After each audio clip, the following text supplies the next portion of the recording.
नमस्कार दोस्तों, आप देख रहे हैं TV30 इंडिया और मैं हूं आपके साथ राजदीप तोमर। TV30 इंडिया का चुनावी काफिला आ पहुंचा है हाथरस की सिकंदराऊ विधानसभा क्षेत्र में, जहां पर हम मौजूद हैं हसैन में। हमारे साथ मौजूद हैं हसैन क्षेत्र के पूर्व चेयरमैन सेठ ओम प्रकाश जी। हम उनसे बात करेंगे और जानने का प्रयास करेंगे क्या कुछ विकास कार्य हुए इस क्षेत्र में, इस विधानसभा क्षेत्र के विधायक द्वारा क्या क्या कार्य कराए गए और क्या कुछ हुआ इस दौरान। चलिए बात करते हैं सेठ ओम प्रकाश जी से। ओम प्रकाश जी, आपका स्वागत है TV30 इंडिया पर। यहाँ पर भाजपा सरकार ने विकास तो कराए हैं, लेकिन कुछ एकाध त्रुटियाँ भी पाई गई हैं। जैसे रोड है, सिकंदराऊ जाने के लिए हमारे क्षेत्र की जनता इतनी तबाह हो रही है, रोडों में एक फुट गहरे गड्ढे हैं। वो ये सोचते हैं कि हम सिकंदराऊ किस जगह होके जाएं, भले ही हमको 10 किलोमीटर का फेर पड़ जाए। लेकिन रोडों की 3-4 रोड हैं, उनकी स्थिति बहुत ही ज़्यादा ख़राब है। और यहाँ के जो किसान हैं, ये सांड वगैरह हैं, इनसे भी काफ़ी दुखी हैं। यहाँ हसान में गौशाला भी बनाई थी, उस गौशाला में केवल खाना पूर्ति की गई और उसमें गायें वगैरह किसान कर जाते। कुछ समय वहाँ कोई चारा व्यवस्था नहीं थी, तो बहुत सी गायें वहाँ पर ही भूख के कारण कई गायें वहाँ ख़त्म हो गईं। फिर वहाँ से जो गौशाला थी वो भी सब खत्म हुई। खैर, विकास तो हर सरकार में होते रहे और होते रहेंगे, लेकिन इस सरकार में जो सांड वगैरह हैं, इनसे किसान बहुत ही ज़्यादा दुखी हैं। आज हमारा किसान घर पर नहीं सो रहा, मच्छरों में खेतों पर खटिया डाल करके वहाँ जानवरों की रखवाली कर रहा है। और यहाँ तक नौबत है कि वो पूरी रात जगार करता, फिर भी रात में किसी न किसी टाइम पर उसकी आँख लग जाती है, खेत को साफ कर जाते हैं। यहाँ पर गाय तो खैर कम है, सांड ज़्यादा हैं। अगर यहाँ के 100 200 300 के टहने हैं, कभी कभी किसानों पर दौर भी पड़ते हैं, तो बेचारा किसान भयभीत होकर के घर भी वापस आ जाता है। तो खैर, विकास तो होते रहे। यहाँ पर विधायक जी ने विकास कराया है, लेकिन सड़कों की तरफ कोई भी ध्यान नहीं दिया। देखिए, विधानसभा क्षेत्र में यहाँ पे क्योंकि जो विधायक हैं वो भारतीय जनता पार्टी के हैं। हम लोग जब आए मैं मुख्य मार्ग से और जब संपर्क मार्ग से यहाँ तक पहुँचे हैं, वहाँ पर हम लोगों ने देखा पूरा रोड टूटा पड़ा था। तो क्या इसके लिए कभी आपने क्षेत्रीय विधायक से आप लोगों ने कहा नहीं कि इस रोड को सही कराया जाए? हाँ, क्षेत्रीय विधायक से कहा भी कि हाँ हो जाएगा, तो वो उस चीज़ को टालते रहे कि भी मैं प्रयास कर रहा हूँ, ये कर रहा हूँ, लेकिन अभी तक कुछ नहीं हुआ। रोडों की इतनी बुरी स्थिति है कि हाथरस अगर हम नगला रती जाएं तो आधा घंटे में पहुंच पाएंगे 5 किलोमीटर दूरी में। अच्छा, ये क्योंकि जो हसैन क्षेत्र है, यहाँ पे जो इत्र का ये क्षेत्र है, यहाँ पे इत्र और इससे संबंधित चीज़ें पे काम होता है, तो क्या सरकार की तरफ से इस ओर कोई जो है ऐसी योजना लाई गई है जिससे जो इत्र बनाने वाले व्यापारी उनके लिए कुछ राहत हो? आज तक गवर्नमेंट का यहाँ पर इत्र का सबसे बड़ा केंद्र है और यहाँ पर इत्र बनता है, लेकिन आज तक गवर्नमेंट ने इस संबंध में कोई चीज़ नहीं सोची कि हम यहाँ के किसान भाइयों के लिए या व्यापारियों भाइयों के लिए कुछ ऐसी सुविधा दें, कुछ ऐसा उनके लिए लोन सेक्शन करावें जिससे वो अपनी बिजनेस को आगे बढ़ा सकें। वो लोग क्या करते हैं कि वो बाहर के लोग आते हैं और उन्हीं के साथ गुलामी करके वो जैसा फूल खरीदते हैं, उनकी मजबूरी होती है कि उसी तरह से उनको फूल देना पड़ता है। इस साल की स्थिति ये है कि जरा फसल अच्छी आ गई तो 4,500 रुपये मन का रेट खुला और रेट खोलते खोलते 3,000 रुपये मन का रेट छोड़ा। यहाँ के व्यापारी मनमानी करते हैं। अगर यहाँ के व्यापारियों को कुछ गवर्नमेंट सहायता दे या वहाँ बाहर के व्यापारियों पर कुछ ऐसा अंकुश लगावे, भाई किसानों को इतना आयत क्यों करते हो, लेकिन इस चीज़ पर गवर्नमेंट ने आज तक कोई सुनवाई नहीं की। अब जो स्थिति दिख रही है, आपको क्या लगता है आज जैसा ये माहौल चल रहा है, आपके क्षेत्र में विकास कार्य भी बहुत ज़्यादा नहीं हुए, रोड सड़कें भी टूटी पड़ी हुई हैं, सरकार की तरफ से व्यापारियों के लिए किसानों के लिए भी जैसा आपने बताया बहुत ज़्यादा कार्य नहीं हुए, ऐसे में आपको क्या लगता है क्या दोबारा से भारतीय जनता पार्टी का विधायक यहाँ पर चुना जाएगा? इस साल की जो इस समय पोजीशन है, हम लोग देखते हैं और भी लोगों से पूछते हैं, गरीब लोगों से देखते हैं, किसानों से पूछते हैं, तो वो इस समय तो यह कह रही है कि भाई इस सरकार में हम लोगों को कोई लाभ नहीं मिला और हम सिवा नुकसान के अलावा फायदा में नहीं रहे। कभी किसानों का जब धान की फसल आई तब 3,000 का रेट था, अब 2,000 में कोई पूछने वाला नहीं। तो ये क्या है, कोई रेट तो एक निर्धारित रहो। अरे गवर्नमेंट इतनी बड़ी शक्ति है, अरबों खरबों रुपया इधर से उधर कर देती है, किसानों की तरफ कोई ध्यान ही नहीं है। तो किसान का मसीहा तो जो है का किसान की सहायता करता है वही किसान का मसीहा होता है। कोशिश करते हैं कि भाई हम लोगों का जो जिसमें फ़ायदा हो हम वोट उसी को दें और उसी की सरकार बनाएं।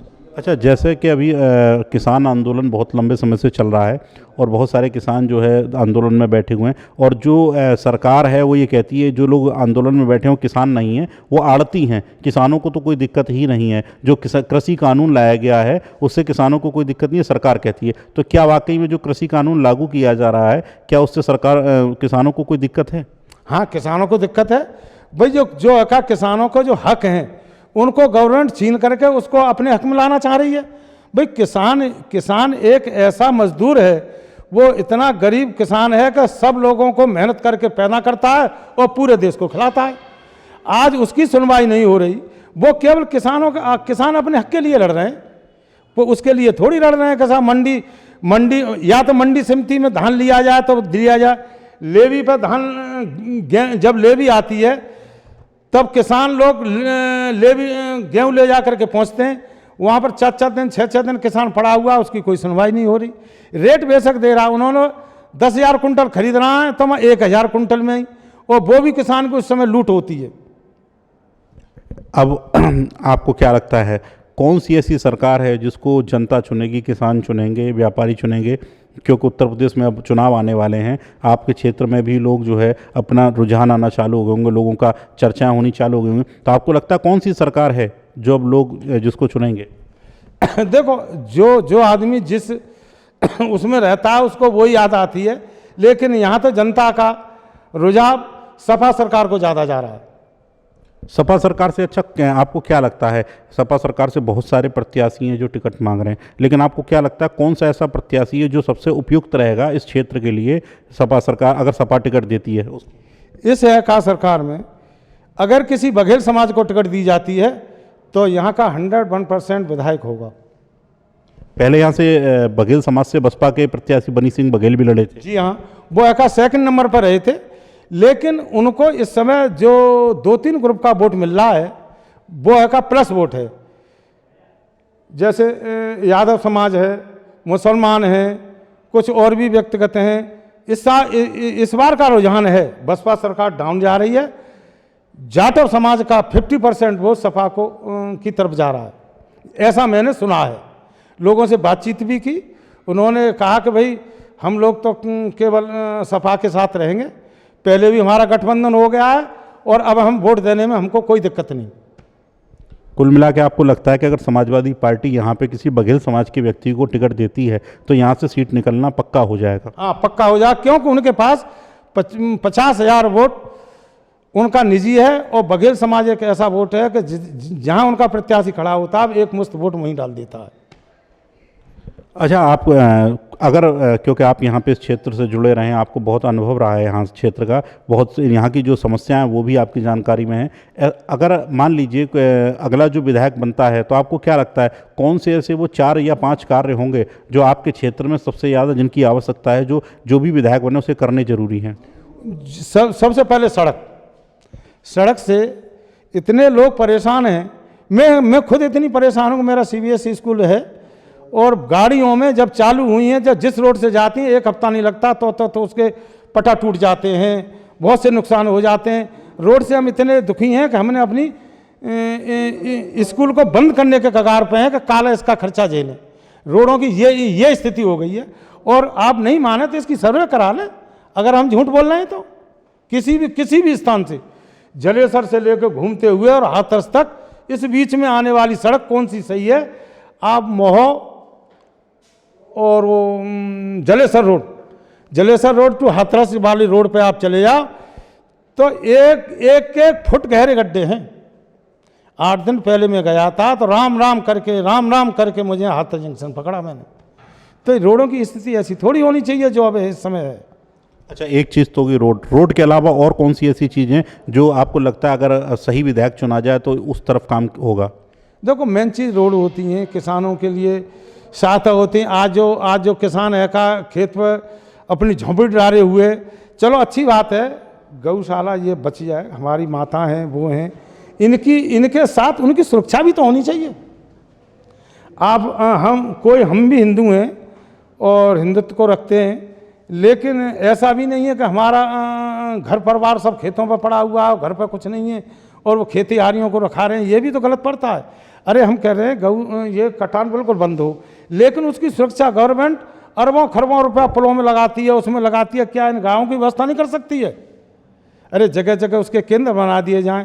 कितनी गायें ऐसी, हर गांव में एक एक केंद्र बना दिया जाए, उनके लिए भूसा चारे की व्यवस्था कर दी जाए, किसी को कोई कष्ट नहीं। लेकिन गवर्नमेंट करती है, लेकिन उस पर ध्यान नहीं देती है, क्या किया क्या नहीं किया। अच्छा, TV30 इंडिया के माध्यम से आप अपने जो है हसायन और सिकंदराऊ क्षेत्र के जो वासी हैं उनके लिए कोई संदेश देना चाहते हैं? अब संदेश क्या देना चाहते हैं, यही है कि हम लोग यही चाहते हैं क्योंकि अच्छी सरकार बने जिससे विकास हो, सड़कें बने, और यही क्षेत्रीय जनता से अनुरोध करते हैं कि अपनी इच्छा से ऐसे विधायक को चुनो जो गरीबों की सहायता कर सके, रोड बनवा सके, हर चीज़ की व्यवस्था कर सके।